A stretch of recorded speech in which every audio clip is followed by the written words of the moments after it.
Hello, everyone. Welcome to StarSound Speaks. This is Irlianna Samsara of StarSound Astrology. Today, we are going to talk about this outrageous new moon coming in Scorpio, why this is such a powerful, really one for the history books, and also some practical uses of how we can best use this outrageous, enormous, transformative potential in a way that we've never seen before. So that's what I'm all about. And anyway, at least that's what this podcast is about. So if you don't know me, welcome. Hello, my name's Irlianna. I practice a blend of modern and Hellenistic astrology. I use astrology to help you get clear on your life's mission and to help you navigate what is going on and what's ahead so you can live a life of purpose and joy and a transformed life. So if you're interested in the session, you can just click the link below. So new moon in Scorpio, arriving 28 degrees, late degrees of Scorpio, arriving on Thursday, November 20th. All these new moons, Libra, Scorpio, Sag, Capricorn, Aquarius, Pisces, they're all at 28 degrees. 28, 28, 28, 28. And what that represents, of course, at the end of a cycle, right? The last degree being the 29th, it's almost the karmic or anaretic degree. It points to enormous completion and endings, especially this particular one. The new moon is in the bounds of Saturn. So the bounds of Saturn means it's playing by Saturn's rules. Well, Saturn, as we probably all know by now, is part of Saturn and Neptune in Pisces, in those last degrees of Pisces, in this outrageous cleansing and healing and washing away of all old corruption, as we see so clearly in the world. So you've got Saturn, Jupiter, Neptune, they're in a trine, and then the planets moving through Scorpio have been making a ding with that grand trine. Why this is such a powerful new moon is that it's exactly at that grand water trine. So it's really opening up outrageous potentials for healing. When I say healing, what I'm really talking about is for sure emotional healing. You know, it is Scorpio season, even though the sun will leave in the next day and go into Sagittarius, where it's much more optimistic and hopeful and all. The late degrees of Scorpio with that Mercury retrograde at the same degree, 28, it's outrageous. Honestly, I have gone back in my software, God, I think like maybe 1,000 years. I've never seen a Mercury retrograde new moon in Scorpio. Like it's just never happened. So yes, we're in epic times. Yes, this is a Mercury retrograde for the history books. This is not your grandfather's Mercury retrograde. Oh, hell no. And speaking of hell, yes, these energies and the revealings about ourselves can be very painful. It can feel like we're, what is that saying? If you're going through hell, keep going. So it may bring up a lot of really old things, which is designed to do, right? This is old stagnant energies. If you think about Scorpio, what is it that needs to die? The part of your chart that is ruled by Scorpio is the area of your life where you have stories that have to go. They're done. They might have been useful for a while, but now they must be retired like a snake shedding its skin, this transformation by shedding. And yes, it's scary. Yes, it's stepping into the unknown. Yes, it's confronting truths about ourselves that we'd really rather sweep under the rug or keep swept under the rug. So this is a very intense time. Give yourself a lot of room to just be. I mentioned in my Grand Water Trine video, I get into this more in depth there, so I would steer you over there if you haven't seen it already.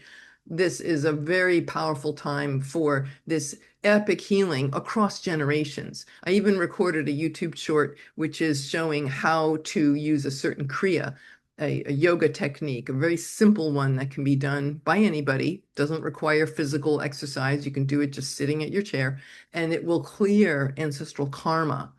This is a very big hallmark of what is going on here. And of course, we see it very clearly in the collective.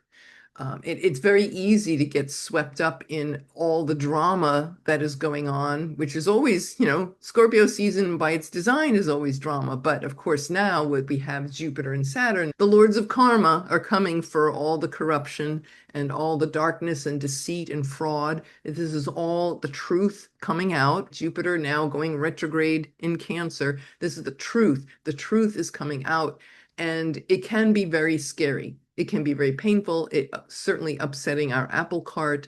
It is not comfortable. And yet we must do this. This is what is required for us, because remember, we're wrapping things up for February when we step into a whole nother era. Saturn and Neptune together at 0 Aries. Talk about the dawn of a new era of humanity. But in order to do that, we have to clear out the past, clear out old, stuck, stagnant taboos, secrets about money, sex, death, power. It's all there that has to be looked at. It can feel brutal, but we have each other. You have me here. I'm going to be guiding everybody through this, and all of us astrologers, we're very, very dedicated to telling the truth of what are the stars showing us, these things that must be healed at a very, very deep level. The fact that you have Saturn there and Neptune at 29 Pisces hasn't been seen in 163 years. So you're talking about epics and eras in history. This is going way, way back into the 1800s. And it never happened in the 20th century. So yes, epical, and the healing that we do not only heals future generations, but it will also heal the past generations. So we're laying down some really great tracks. So if you're willing to face your fears, be vulnerable, yes, we will evolve so beautifully. And I think too, the reason why all this stuff is coming up is because the light wants to come up. Scorpio, think of the lava inside of a volcano. There's lava and there's pressure. That lava, that light, that liquid light, that wants to come up. Think of light as like the truth that wants to come out. So there's a part of us wants to be transformed. So this is we will never get another opportunity like this in our lifetime. Being as kind to our bodies as we can, let it rest and renew. This is a very important thing to be handling. Our health, our physical health, our mental health, our emotional health. So yes, especially in the bounds of Saturn. What about the responsibility for our health, and where we have hung on to pain and where we have remained stagnant? That can be a very scary, sad, depressive notion to think about what it has cost us. But again, it's all part of the healing. So baked into this new moon is this cazimi, this magical window where Mercury meeting the sun at that same time as the new moon, 28 degrees Scorpio. Mercury, the god of secrets, the god of interliminal space, going in and out of different places and realities. He was the god that would go chat with the big guys up on Olympus and then come down and share their messages with the world. So we think about that Mercury, the messenger, the bringer of news. And when he's in Scorpio, it is definitely bringing up very, very secret things. Mercury retrograde will always bring up secrets, but especially in Scorpio. Secrets, lies, gossip. You think about like black, the darkest, I mean, just look at the Jeffrey Epstein headlines, the darkest secrets that can also be, for this new moon, very, very shocking, because in addition to this cazimi moment, we've got an opposition with Uranus at the karmic anaretic degree of 29 Taurus. So that's Uranus's journey through Taurus has been happening since 2018. It's now back for its final few minutes, its moment of glory, to make sure that we are getting everything, all that trauma and the conversations about self-worth and who we love and our physicality, our bodies, our senses, and where we have deprived ourselves or where we have had perhaps trauma that has cut us off from fully expressing and being ourselves. This is all getting healed.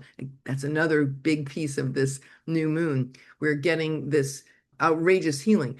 On top of that, we've got Venus is co-present for this new moon. She is in exile in Scorpio. Well, isn't that a blessed thing? Venus doesn't want to be in the underworld. Venus wants her comforts, pleasure and company of friends and food and wine and, socializing, right? But in the dark chambers is an initiation.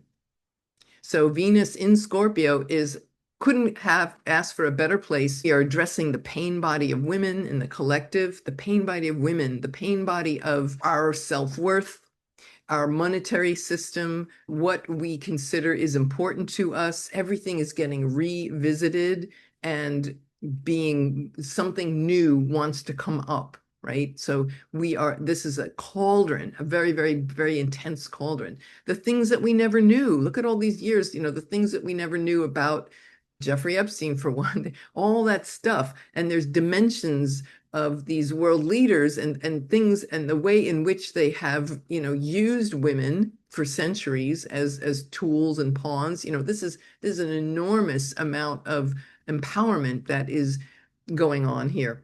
Very next day after the new moon, we have Ceres, the planet that represents nurturing, how we nurture ourselves. Ceres, Demeter, Persephone. This is the myth of the archetype of the woman, the nurturer, the healer who has to go under, when you think about Persephone, under the ground for 6 months of the year.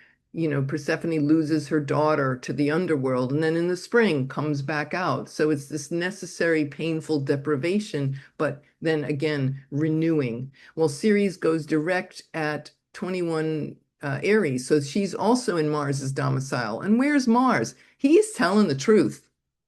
Mars is marching forward in Sagittarius as this new moon is happening. Here we are for Washington, D.C. As you can see, this is in the third house of secrets and secret communiques, do you think? Power plays, things behind the scenes, certainly money, monetary matters. It's interesting because what just got announced the other day, talk about the collective, the penny, they're going to do away with the penny. After 230 years, we've had a penny. So here's this shift into a new place around money and resources.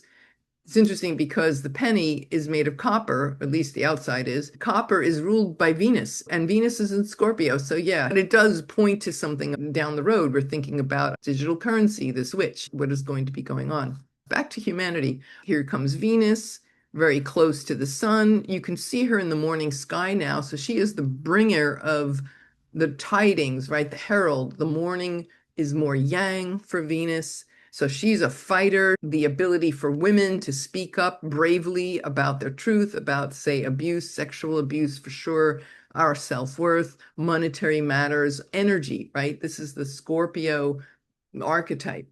And with Mercury there are some things around ourselves, our thought processes that are subconscious patterns that need to be revisited. And the fact is that this Mercury Cazimi moment, which is usually only 6 hours or so, where it's in that throne room, it's protected from the rays of the sun. So there's some deep insights. It's like you have this private audience with this goddess, the curandera with Venus there. Let's have it be a female shaman. There are realizations that we will have, especially on that new moon, that will really color the entire lunation of the new moon. The entire Cazimi moment is baked in because it's like a birth chart, right? So these revelations with Mars, a truth teller, the truth, the whole truth, and nothing but the truth. So help me God, right? There's Mars and Sag for you. and so that's going to be coloring not just this lunation, but the full moons in Gemini. And where is its ruler Mercury going to be? In Scorpio, making that grand trine. So this is not over. This is getting played out in many different places and dimensions. And then the third one is the next new moon, which of course we'll talk about in another episode.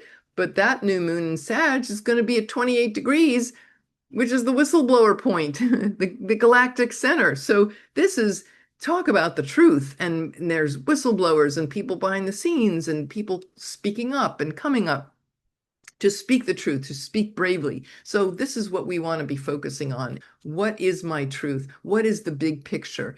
I want to achieve success. I want to be seen out in the world. I want to optimistically march forward and conquer. However, the Mercury retrograde, remember, it was very close to Mars when it went retrograde. So even though we want to move forward, there's this pull back to say, look at some things, some patterns of thinking and communication, even business dealings to be honestly looked at and revisited, reimagined, renegotiated. We'll have gone through this truth telling with ourselves. So I would say to you, for sure, watching your dreams. I've been having some really amazing dreams lately with Mercury and Scorpio, and I'll even write down the astrological transit in my journal. Everything that you know about your astrology, look at those dreams carefully. They're going to really assist us enormously. So we're using astrology to make sense of these epic times. This is getting us ready, telling the truth, nothing but the truth. This morning, when I used to live in New York and people would have these going out of business sales, they'd paper up the windows and in big red letters, it would say, everything must go. How apropos that is for what we're going through now, because yeah, Mercury retrograde in Scorpio and this new moon at late degrees, everything must go. A new moon is usually about building new things, right? Setting intentions for something new. Well, what this is saying is, yes, you're going to be creating things new, but what must die? What must be closed out in order to move ahead and regenerate the Scorpio way, right? The death comes up, the drama, the lava exploding from the volcano. But what happens when that lava cools? It is the richest soil on Earth.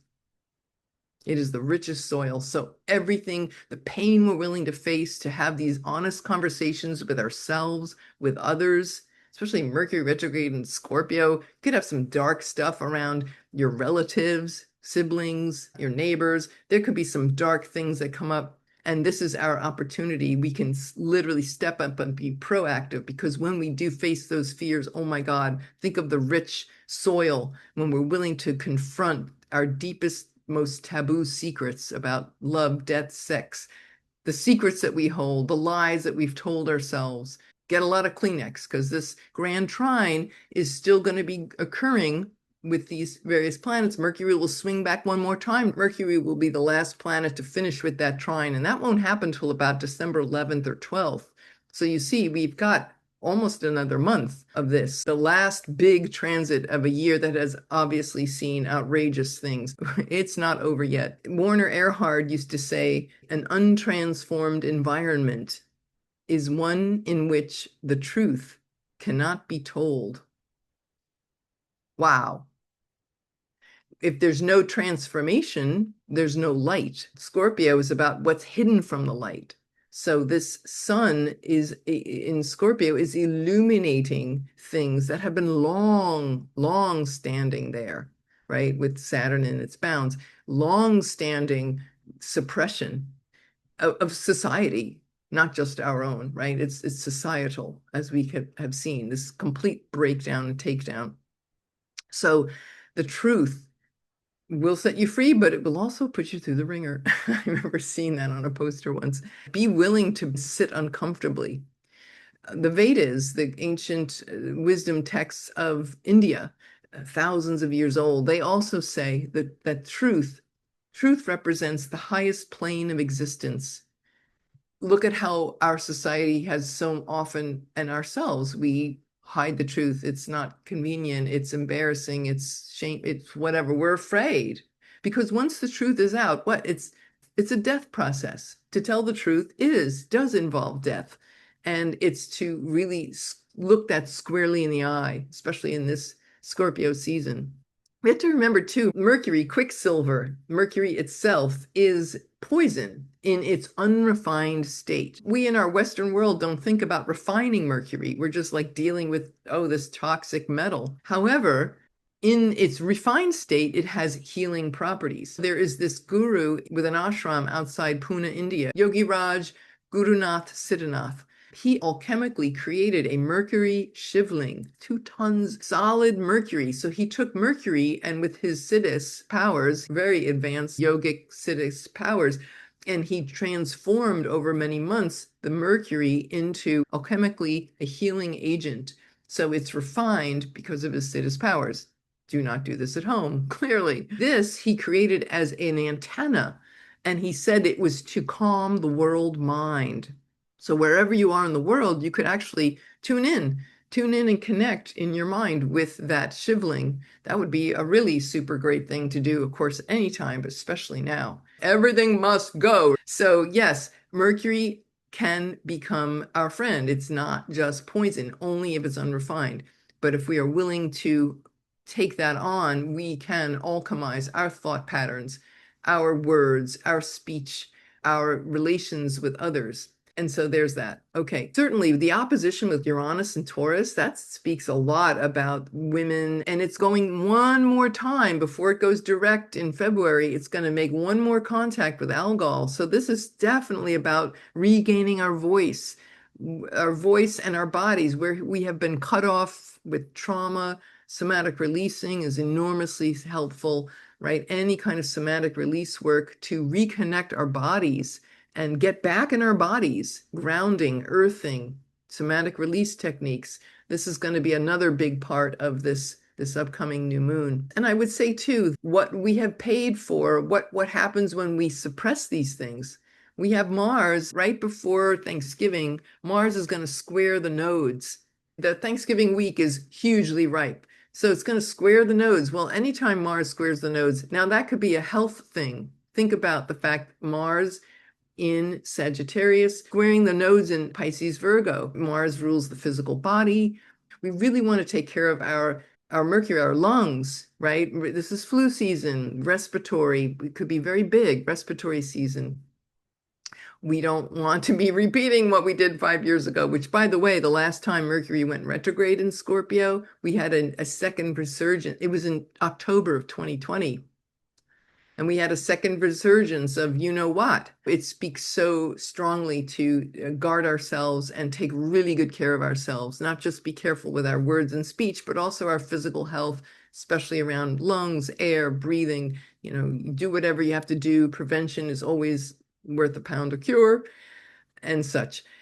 One more thing I want to mention is that this Thanksgiving week is going to be pretty intense because Venus in Scorpio, and then Mars goes on Thanksgiving Day. Mars is going to go out of bounds, out of his normal path of declination. And wow, that you talk about extraordinary bravery and courage. So we can use that to go to places that we were perhaps never thought we could go in terms of speaking our truth, in terms of understanding our reality and the big picture and the meaning of life. So we could have some really profoundly toxic really conversations at the Thanksgiving dinner table, but we could also have move beyond that, right? What courageous things that we can do to turn those toxic, painful conversations into, not that I'm encouraging you to bring up painful conversation, but you know, it's going to show up, right? It's just this is what we're in. What do we do and who do we be and how do we navigate that? In Mars being out of bounds, there could be levels of truth that get expressed that have never been expressed before. So again, we can use that to elevate ourselves because as the more truth we speak, the higher we shine. Remember the Vedas, truth, highest plane of existence.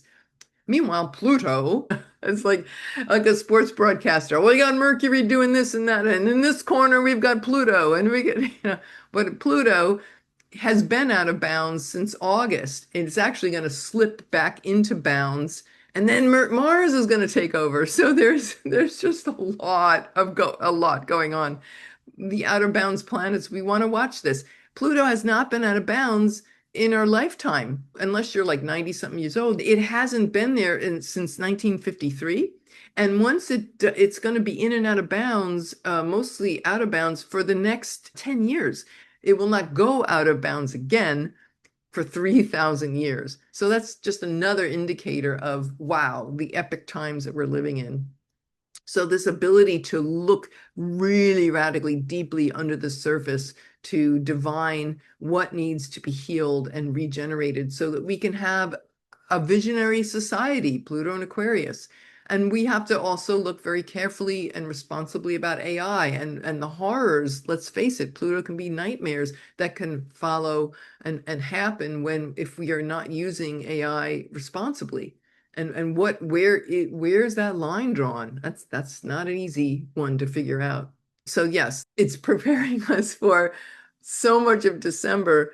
Venus, Mars, and the moon are all going to go in and out of bounds in middle to like the middle 2 weeks of December. So get ready because like I said, this holiday season between the truth telling, Thanksgiving dinner table, but then it's more is going to be opening up for us. And certainly in that month of December, when Venus, Mars, and the moon all out of bounds. Now, let's face it, the moon goes in and out of bounds quite often, like usually once a month for a day or two, or every 6 weeks or something. That's not a big deal.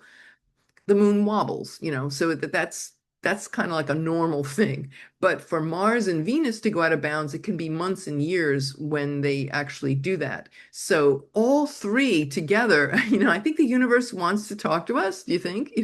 Step out, especially for women, be courageous, be brave, and our emotions, our nurturing capacities, our desire for safety, it is bringing up so much deep material for transformation. The last thing I want to mention is with Mars and Sag, healing with horses. So if you know somebody who has a horse, I know Andrea Michelle Heckel, who I have interviewed in years past on this podcast, is doing an amazing retreat in Santa Fe next March, transformational retreat. She's been doing a lot of work with horses, healing with horses. There's some videos on YouTube that talk about Edgar Cayce and horses and how powerful they are. So this is another avenue that you could lean into, horses helping us process all these deep emotional undercurrents and patterns. There's a great film, I'm going to put the link below, rescuedheartsfilm.com. Beautiful. I mean, I was like crying just watching the trailer on the healing power of horses. I'm going to read you this little piece from Andrea's website about the horses, and I'll give her information too below. She wrote, horses rely on their instincts and emotional intelligence, calibrated through their heart's electromagnetic field and the greater web of all life. They are grounded amplifiers of Earth's frequencies, the Schumann resonance. As a horse's heart electromagnetic field is 5 times that of a human's. This blows me away. Our hearts become entrained with theirs into a resonant matrix where we feel held, nurtured, and given an opportunity to relax, drop down, and simply be more fully ourselves, our unique selves. AndreaMichelleHeckel.com, all the information there for the retreat and her work with horses. This film, Rescued Hearts film, they actually said that there was a little boy who was nonverbal, autistic, nonverbal, who spoke his first words when he came to a horse. Can you imagine? 5 times that of a human, the horse's electromagnetic field of their heart. So this is the epic time to be healing with horses, I have to say. So anyway, that's all I have for you, and I hope you've enjoyed this little talk. Please do like, share, subscribe if you found this information important or useful, and also let me know how you're doing, because we are in these deep times, and we're all there for each other. So please let me know how you're doing. How are you using this Mercury retrograde and the Grand Water Trine, and what are you looking forward to for the new moon in Scorpio? All right, everybody. Take care. I will see you soon. This is Irlianna Samsara, StarSoundAstrology.com. Thank you all for listening. Namaste.